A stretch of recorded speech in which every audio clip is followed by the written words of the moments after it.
High বন্ধুরা, তো আমার আরও একটা ব্লগে তোমাদের ওয়েলকাম। তো দেখো, বিকেলবেলা বাসন ধুয়ে নিয়েছি আর ঘরটাও একটু ঝাড় দিয়ে নিয়েছি। তো তারপর তো বসলাম মাথায় একটু তেল দিতে। তো তেল দেওয়ার পর ম্যাডামের জন্য কাটছি একটু আম, ঠিক আছে। বাট আমটা কাটার পর যেই টক, তো ওকে খাওয়াতেও পারলাম না, ঠিক আছে।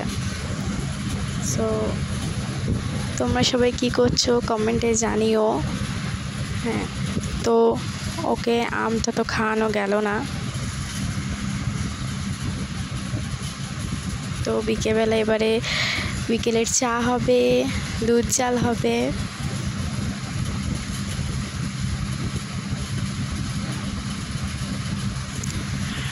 তো তারপরে তো ম্যাডামের একটু মনটা খারাপ, তার জন্য নিয়ে গেলাম একটু বাইরে ঘুরতে। তো তারপরে তো করলাম চা, তারপরে তো দিলাম দুধ চাল এবং এই আলু চচ্চড়িটাও করলাম, ঠিক আছে। আর এই আলু চচ্চড়িটা আমাদের সবার খুব ফেভারিট, মানে সাদা আলু চচ্চড়ির মতো নয়।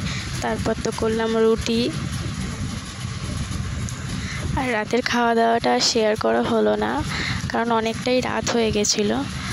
তো টাটা, বাই বাই, সবাই ভালো থেকো, গুড নাইট।